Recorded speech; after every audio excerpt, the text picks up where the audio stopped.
This is Ryan Pierce, host of Completely Serious. Thanks for listening to the following broadcast on Public House Media. Tiana Vanderhei here, host of the Refined Redhead podcast on Public House Media. Thanks for listening to the following broadcast. Once you're done with this episode, you should definitely come check out my show, the Refined Redhead podcast, where we talk to real people about relevant information in hopes of inspiring you to chase after whatever dreams you've set out to accomplish, persevering through whatever obstacles are in your way. A new show comes out bi-weekly every Tuesday, so don't forget to subscribe on iTunes so you never miss an episode of the Refined Redhead podcast. Thanks again for checking out the following broadcast on Public House Media.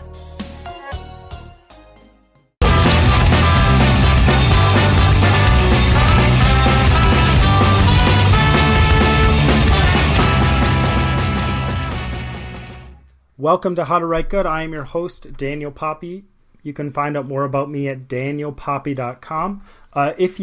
So I have a book coming out. It is coming out, I think I accidentally said July last week. It's actually coming out in August.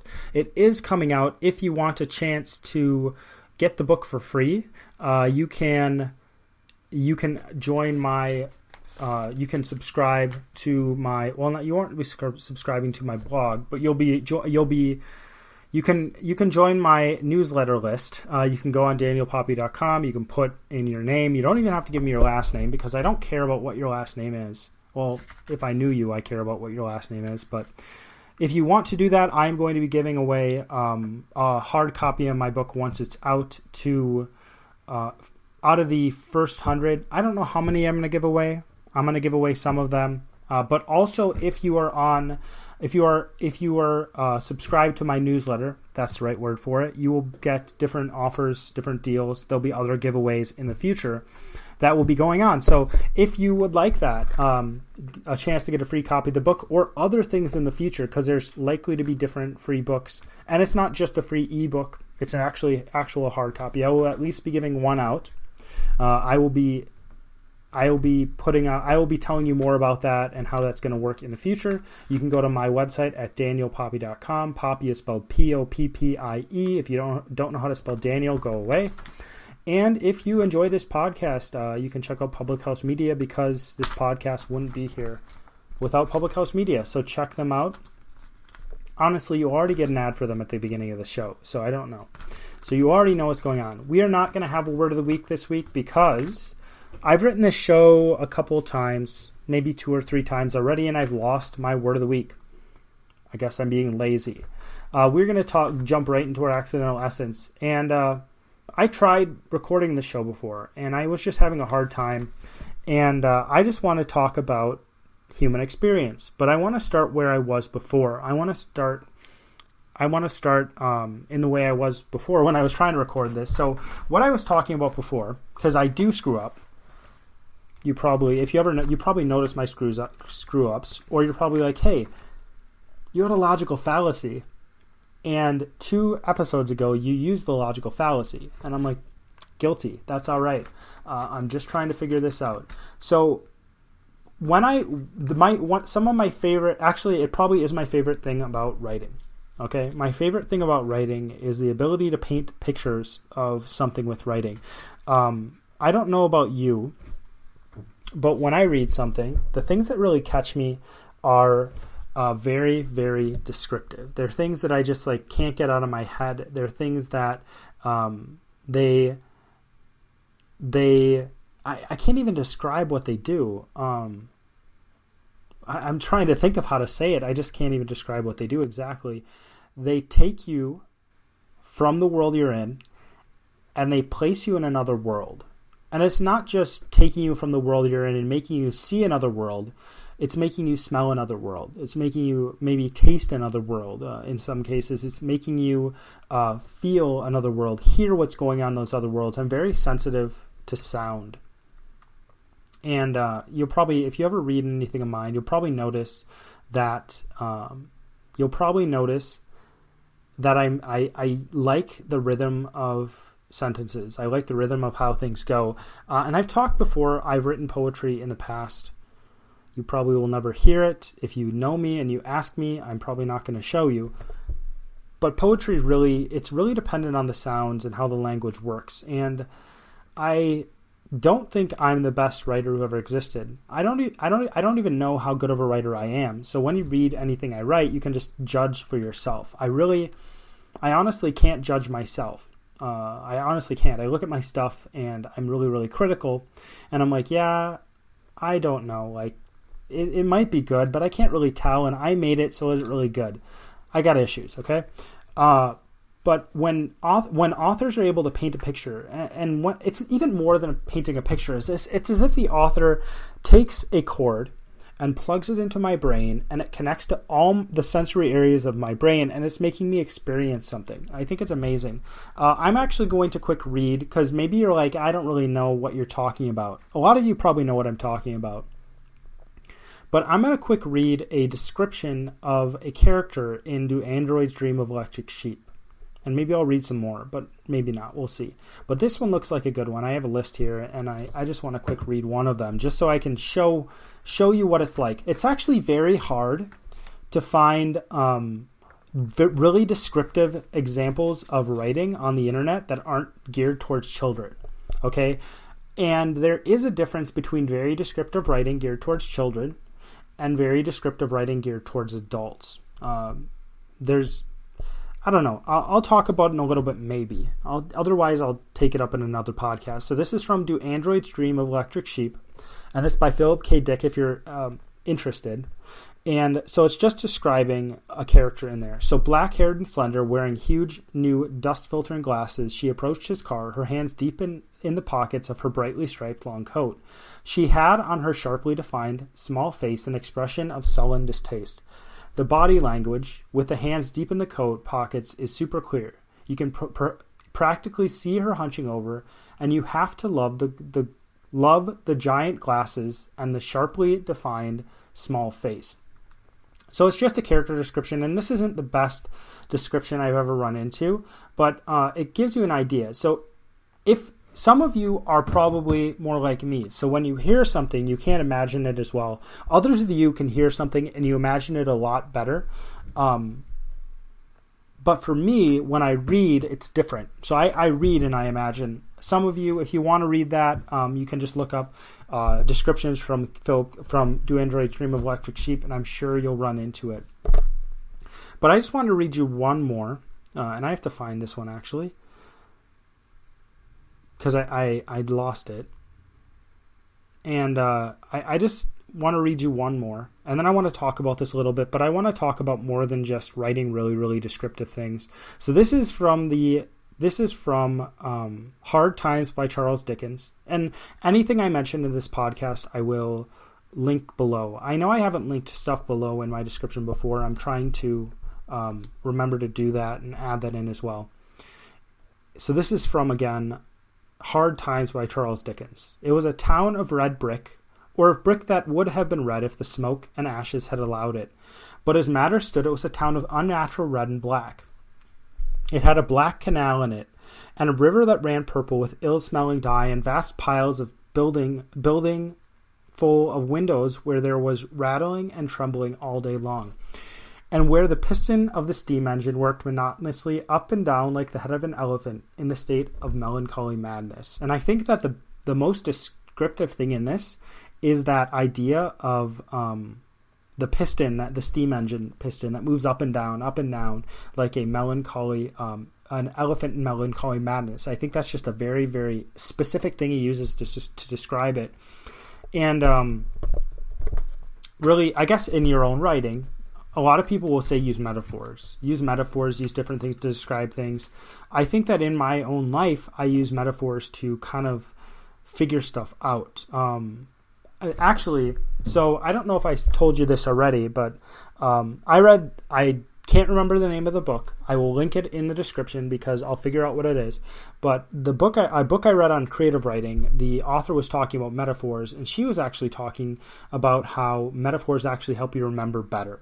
So if you connect something to a metaphor, it connects both sides of your brain and different areas that deal with different types of things, and it connects it to imagery, maybe it connects it to sounds, maybe it connects it to the touch aspect, and it engages you better, and so you remember what's going on. So if you have to study for something, maybe put it into a metaphor.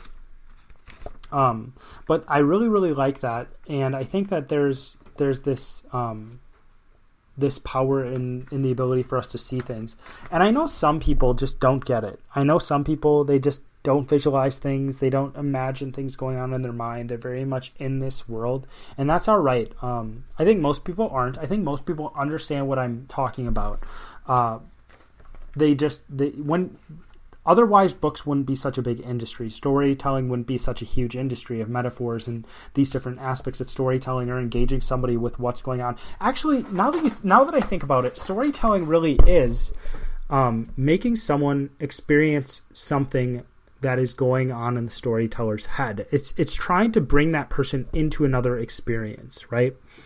Maybe you don't agree with me, but I just want to touch on a few metaphors. I'm going to read them, and I find it helpful to just let them linger in your mind for a second. The human brain can only deal with so much information at a time.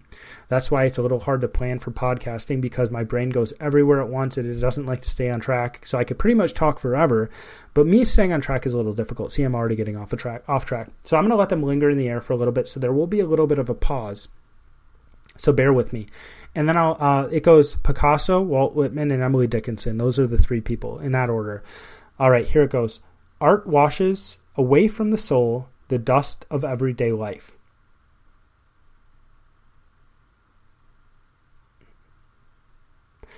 And your very flesh shall be great. Dying is a wild night and a new road.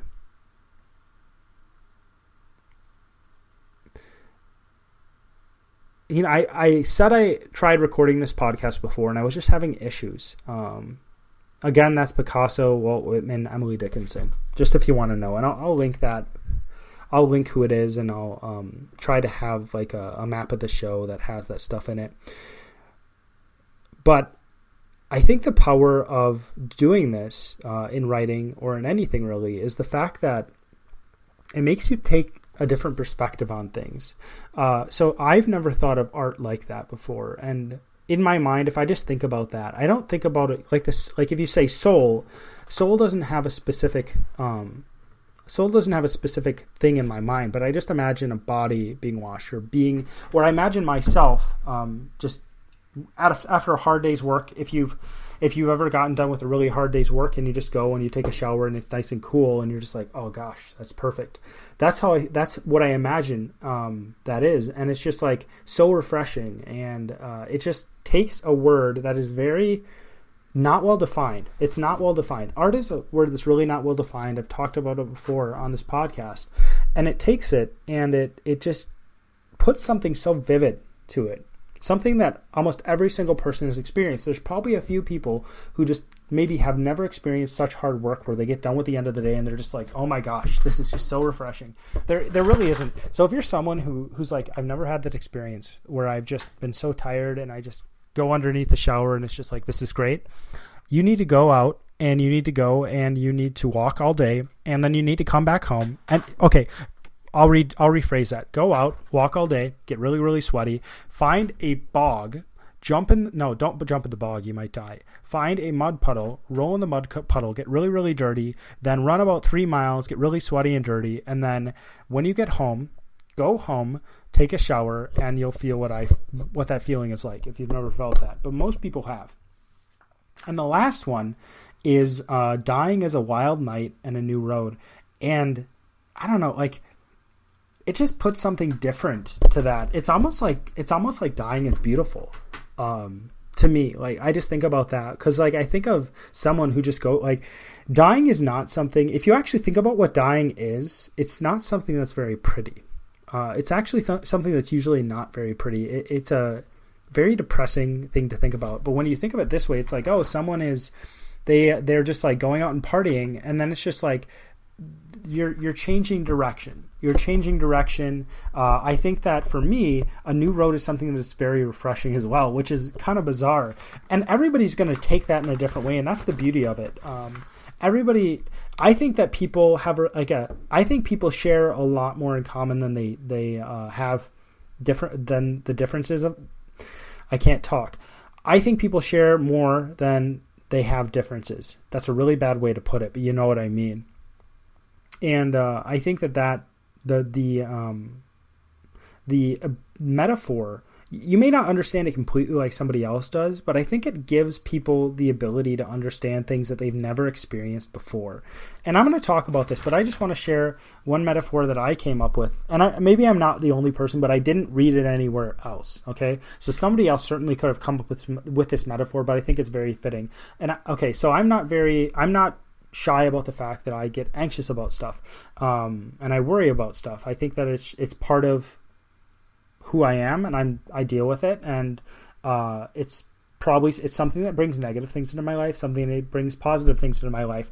But one thing in my book that sticks out to me, and I'm not trying to toot my own horn, I run into something that I think is really good once in a while that I write, and I'm like, man, I really, really like that, and I'm surprised that I wrote it. So I'm not trying to toot my own horn, but in my book that'll be coming out in August, I'll tell you more about it later. In that book, one of the characters is anxious about something, and I describe anxiety as it's an iron mask of anxiety. And if you have ever heard of The Man in the Iron Mask, it's a story by a French writer. I think it's Alexandre Dumas. That's the French way of saying it. I think it's him. It's the guy who wrote The Three Musketeers. And if you think about that, what happens in that story is that he is the rightful heir, and he gets imprisoned, and they put an iron mask on him, like over his entire head. And then they lock him up for his entire life. So if you imagine that, imagine having an iron mask in your head, and that's how I guess I experience anxiety sometimes. It's like something that's it's something that's around your head, surrounding you, and you just can't get it off no matter how hard you try.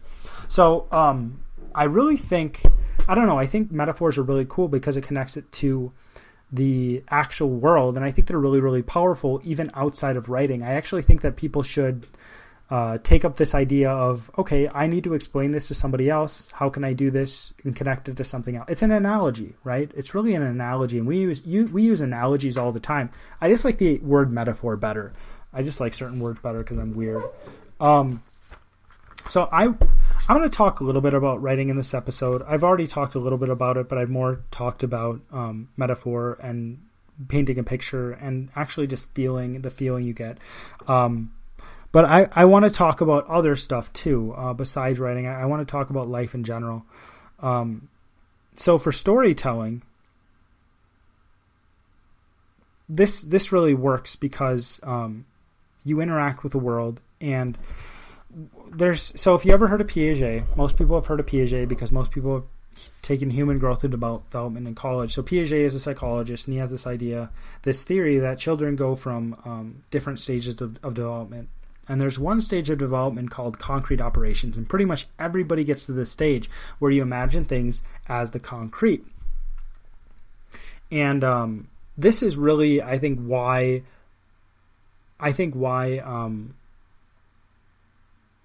visuals, why these things connect. It's not visuals, it's things connected to the senses.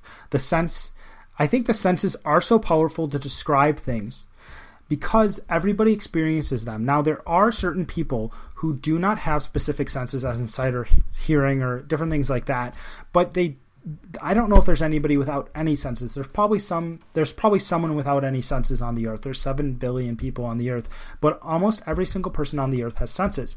Now, he also has another stage of thinking. It's called, there's concrete, there's pre-operational, and I can't remember. There's operational, and then I'll just continue talking. So he has these 3 stages, and I'm checking as I do this. So if you hear any clicking and clacking, it's me.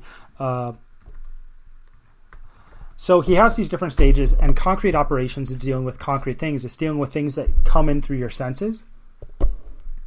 There's formal operations. So there's concrete operations, then there's a higher level of formal operations. So everybody thinks with concrete operations. Formal operations, I believe that formal operations is really when you get into an area. I talked about Steven Pinker and his book, and he talked about how you chunk something together and then you chunk something bigger with that chunk, and you have this huge chunk, and eventually you can just think about that huge chunk at once instead of thinking about the little tiny piece of information.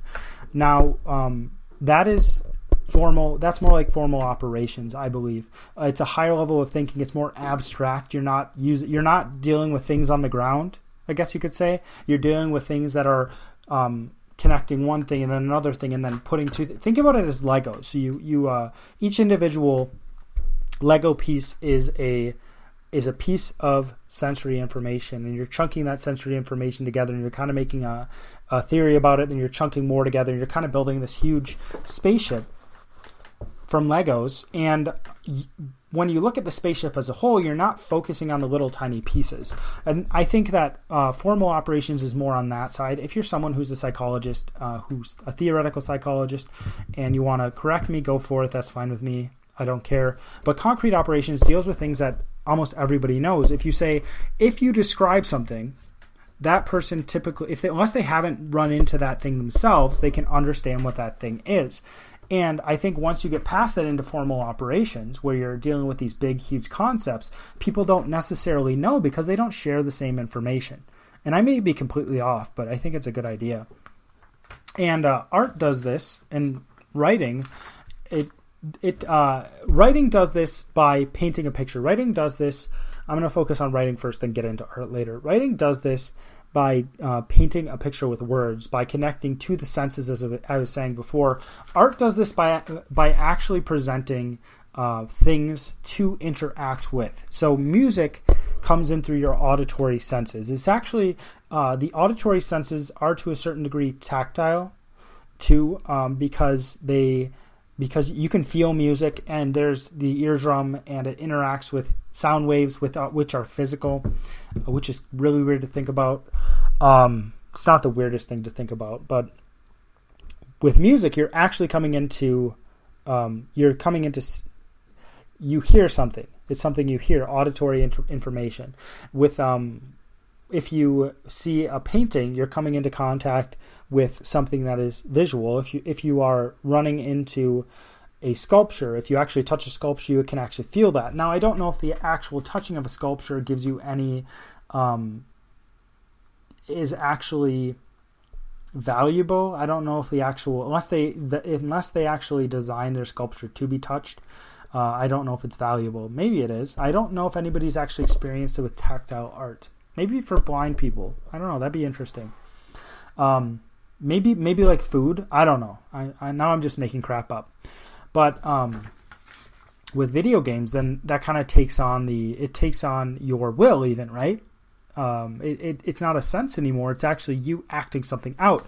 And writing kind of connects back to the video game aspect because it's trying to make you live vicariously, as I believe I said before, through the character. And video games are making you not live through the character. It's vicariously through the video game character, but it's you actually acting things out. There's a lot of different things you can do, and I've already stated that I think it's very interesting, and I think it's a very unique and amazing medium of art. So connecting to life in general, like as I was talking about before, you can communicate better with people if you actually realize that you're not just talking. You're not just talking with somebody. You're actually trying to make them see through your eyes when you're trying to communicate with somebody else. I think I've known this for a while. I've never explicitly stated it, but I've known for a while that not everybody sees through my eyes.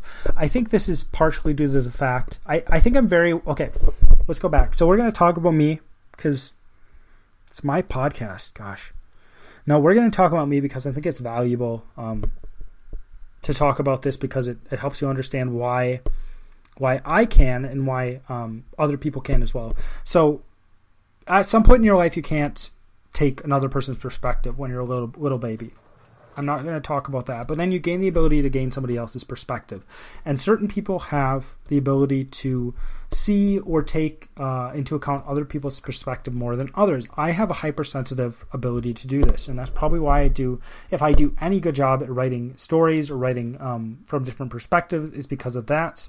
One of the reasons is I have a lot of siblings. And when you have a lot of siblings, you kind of have to, especially when you're younger, you have to make sure that you are not ticking off your older siblings. You have to make sure, okay, this sibling is good. I'm not doing anything that's annoying them, so I don't get thrown outside in the middle of winter. No, it's fine. Or you're like, I'm not doing this. Okay, this sibling, whatever. And I think it's also because I worry. So when you worry, you always are like, what's that person thinking? What's that person thinking? What's that person thinking? And when you worry, for me, I had to essentially start from square one. And I had to slowly build up, okay, how am I going to interact with people to figure out how they're thinking so I know that they aren't actually thinking about me negatively, because they're probably not thinking about me at all, or they're just worrying what I'm thinking about as well. So for communication, you have to be able to take another person's perspective, right? And if you can't take another person's perspective, if you're having a hard time taking another person's perspective, just go to the metaphor. Just go to something concrete. Instead of talking about something in a way that is, instead of just talking about something as if you would with someone who knows the information really well, or maybe how you think about the information, you're not dumbing it down. You're just putting it in words somebody else can understand, which does take a certain amount of skill. So I think that to a certain degree, this is something that actually is valuable to your own communication. And I think storytelling is really powerful. I don't know if I've talked about this on the podcast before, but I have a group of friends who really likes to tell stories. And I was thinking about this before. So I was on a lake the other day. I was I was out. I wasn't on a lake, but I was near a lake, and I got to enjoy looking out at the lake, and just like it was near the end of the day, and I really like bodies of water. I just like it. I just like them. I think they're really calming. And I was looking out at this lake, and I'm like, oh, this is such a beautiful time of day, and everybody's getting off the lake, so it's quieter, and I don't have to deal with people like that, like who are buzzing around in their boats, which is annoying. And it's just a beautiful lake, and I'm like, oh, this is really nice. And I was thinking to myself, I'm like, well, I wish that like I had somebody to experience this with. I wish it wasn't by myself. And I think storytelling allows us to do that. So we have an experience, and we are telling something to someone else. We are trying to put it into words that they're going to understand, into a metaphor that they're going to understand. We're trying to paint a picture they're going to understand. So I think that storytelling, that this idea of metaphor and the idea of putting words into a very sensory rich format is something that can be really valuable even in your own life. Because if you can make someone understand how you feel, how you think, how you act in a very personal way, they're probably going to like you more. They're probably going to connect to you better. If you say something, if you are having a really hard time, and you're not trying to complain, but you're like, hey, this is how it is, and they get it, it's going to be different than if you just say, oh, I'm having a really crappy day, this and this and this and this happened. They'll probably be like, oh man, I really feel really sorry for you. But if you actually can bring that out, or if you're having a really good day, you're just trying to connect to someone else, there's probably going to make them feel better. So I think that there's this storytelling and this idea of metaphor. It goes into the idea of mythology and religion too, have a really important, there's a really big importance to human connection. And here's a metaphor that I just thought of for it before, not right now. It's like tasting someone else's experiences. And I think that you can understand what that metaphor means unless you don't have taste buds. And if you don't have taste buds, I'm really sorry for you, because I love eating. Man, be a big fat guy when I'm older. So here's one thing that I was just thinking about as well. People who have history together are able to have conversation better. If I run into somebody from high school that I haven't talked to in a while, I usually run into people that are my friends because we run into each other on purpose. then we can have a conversation even if we weren't the best friends. We can talk about, yeah, I remember that time. And I've realized this in my own life. So I'm married, if you didn't know. And I've realized that with my wife, the longer we actually have been married, the longer we've been together, and the more experiences we have together, we just keep on collecting them. And every day I try to focus on what's going on now so that I can remember it later, and it can just be a richer and richer memory and experience with her. So the more experiences you have with your friends, the more experiences you have with your loved ones, the more special it's going to be. That experience is going to be so much better. I can remember one thing that I can think back to my childhood is we always went down to the beach. And if I went down to the beach alone, we always went down to the beach and we'd walk really far down the beach. I live by Lake Michigan. We walk really, really far down the beach. And nobody else walked really far down the beach because they were all lazy bums. Like barely anybody walked down the beach. I just can't believe it. Like nobody took advantage of the beach in that town. It was a really nice beach. There was sometimes seaweed and algae on it, but generally it was really nice. There was really cool stuff. They should have taken advantage of it. There's just this awesome body of water they live by. I just can't believe it. But when I think about that, I think about it with my family, with my brothers and sisters, and if my siblings bring it up, or it was usually with my mom. If she brings it up, it's like a connection. It's like, oh yeah, like I remember doing that. You can bring stuff into the conversation. You can connect to another person, and it's not just you connecting on an intellectual level. There's very few people, but even in that. So my friend Vince, who was on the first guest on the show, I'll have to have him on again. We talk about stuff that's intellectual all the time, but we have really good times with it. There's a lot of really good times, and we have experiences. We've had experiences in the past where we can point, oh, remember that time this happened, or remember that time this happened. It's not just about that. But with everybody else, it's connecting to the experience. It's connecting to the physical, connecting to the concrete. And I think that even in your life, if you want to really get to know someone, actually go out and do something with them. One thing that I found that's really helpful is if I can be with somebody I'm working with, I'm with them a lot, and if you can have interesting experiences with those people, you get to know them better. For example, I used to work with students who had different physical and mental disabilities, and I worked with this one kid who was very big. He was over 6 feet tall. He was very autistic. I'm not saying that in a mean way. I like the kid. He was hard to work with, but I like him. And he'd smack you really, really hard. He'd swear at you, and he'd smack you as hard as he could. And at first, I had to work with him alone. And after a while, then the people who ran, the people who managed everything, who were my bosses, they're like, I'm like, hey, we shouldn't have. Me and some other people were like, hey, we should have more than one person working with him. So eventually, there was more than one person working with him. And I got to know the guys, because it was typically guys, because he was really big. So you needed somebody a little bigger who wouldn't die when he smacked you. I'm sorry. I think it's really funny to think back to. But I had a lot of experiences with those guys that were very unique and not necessarily fun. And I got to know, I had really good conversations with them. And you just feel closer to someone when you have experiences with people that you're both going through a bad time. That's probably the time that you get to know somebody the best, when you're just like, man, this sucks, and you both just have to deal with it. Or you're just like, man, this is a really difficult situation. You both have to deal with it. So, sharing the same physical space is important, but even more than that, sharing the same experiences. It's, some people I know, I think they've described it like this. It's like sharing life together. I've met one guy I met him for like a weekend, maybe a little longer. Maybe it was a week. I think it was just a weekend. And he described it like sharing life together. Sharing what's going on in your life can be as powerful as that, I believe. If you do it in a way, it's more like people are willing to listen to you rather than they're just hearing your problems. It's you telling a story about what's going on in your life.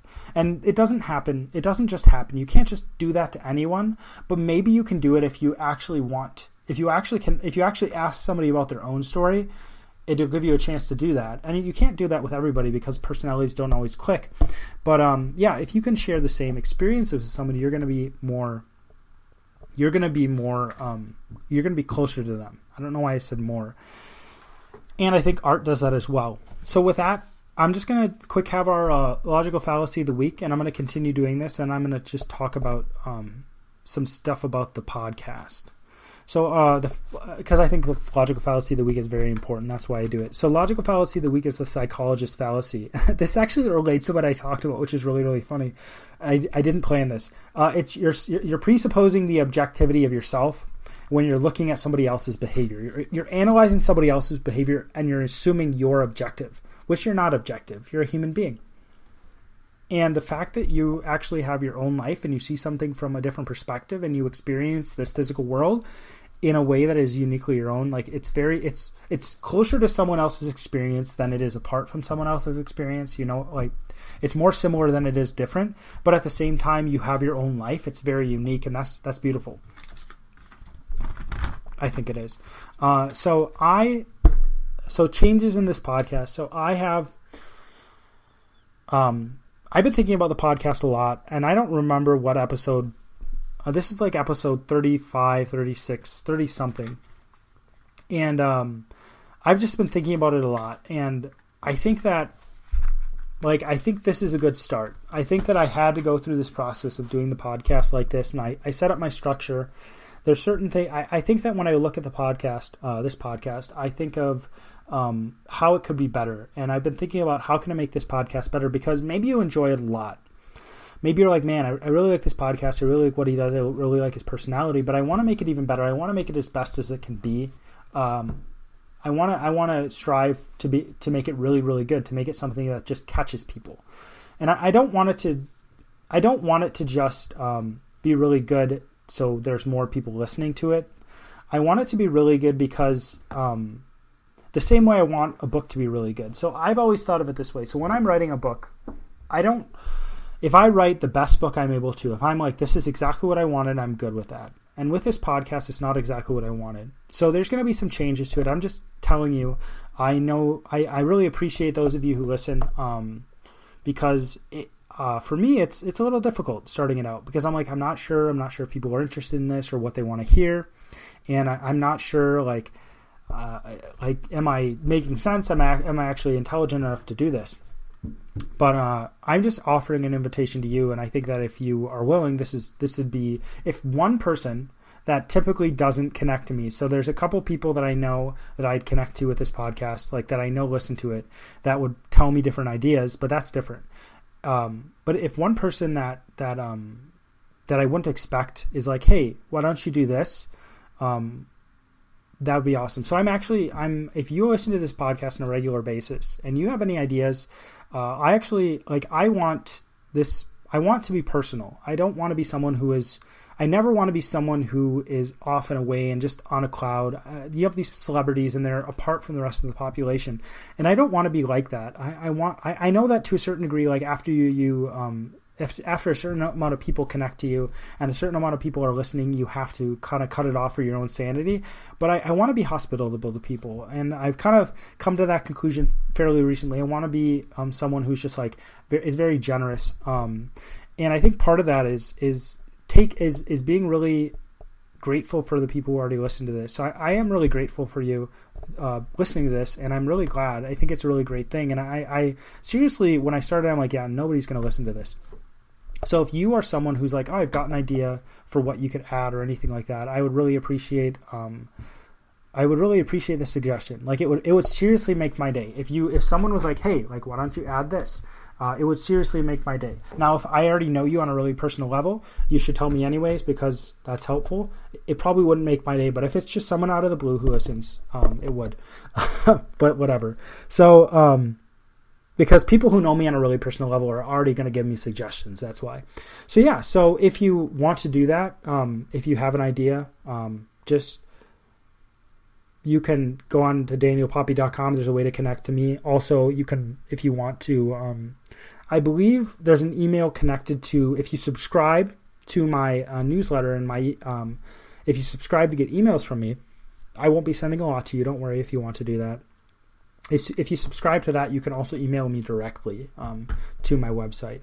So yeah, I'm going to go. As always, my name is Daniel Poppy. I will see you next week. It's going to be good. We have another guest on next week. All right, see ya.